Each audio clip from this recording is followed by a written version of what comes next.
ओम साई नाथाय नमः।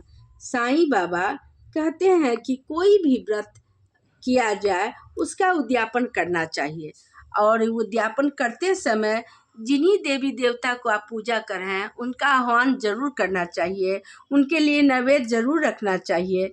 साईं के भक्त बीपी देव दलन में तहसीलदार थे। उन्होंने उनकी माता जी के व्रतों का उद्यापन धूमधाम से कराते वक्त बाबा को जरूर आने का न्योता देते हुए सीधी खत भेजे। बाबा ने पत्र देखकर कहा, जो हमें याद रखता है और प्रेम से बुलाता है उसके पास मैं दौड़ कर चला जाता हूँ, मैं उनको कभी नहीं भूलता। ऐसा कहकर उन्होंने खत लिखवाया कि मैं 2 और को अपने साथ लेकर जरूर आऊँगा। उद्यापन के दिन भोजन के समय एक सन्यासी तांगे से उतरा और बोला, मैं और 2 को साथ लेकर भोजन करने आया हूँ। देव ने उनका बहुत आदर सत्कार किया। वे तीनों भोजन करके वापस चले गए। शुभ कार्य पूरा होने के बाद देव ने जो को खत लिखा कि बाबा के न आने से उनको बहुत दुख हुआ। तब बाबा ने कहा, देव ने मुझे नहीं पहचाना। मैंने उनको याद दिलाने के लिए यह भी कहा कि मैं 2 और को लेकर आया हूँ, फिर भी वे मुझे नहीं पहचान सके। विषय समझ में आ गया। देव को बहुत पछतावा हुआ। वह साईं को नहीं पहचान पाए, फिर भी साईं के आने और उनके घर में भोजन करने की बात सोचकर आनंद विभोर हो गए।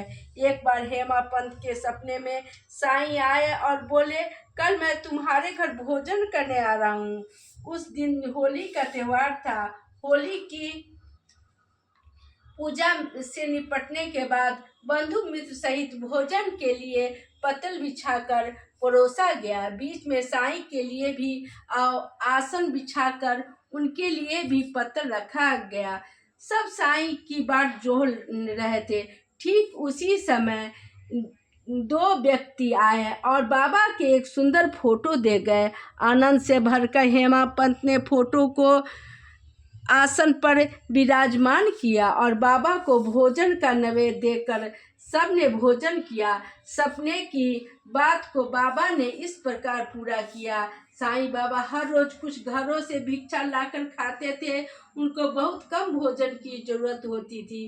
कभी कभी गरीबों को भोजन कराने के लिए वे अपने पैसों से चावल, आटा, मसाला बाजार से खुद खरीद कर लाते थे और चूल्हा जलाकर हांडा उस पर रखते और खाना पकाकर भगवान को नैवेद्य चढ़ाकर गरीबों को पेट भर भोजन कराते थे। ओम साई नाथाय नमः। आज मैंने 6ठे दिन का पारायण समाप्त किया है। ओम साई नाथाय नमः। साईं बाबा आगे बढ़ने की प्रेरणा हमें दें।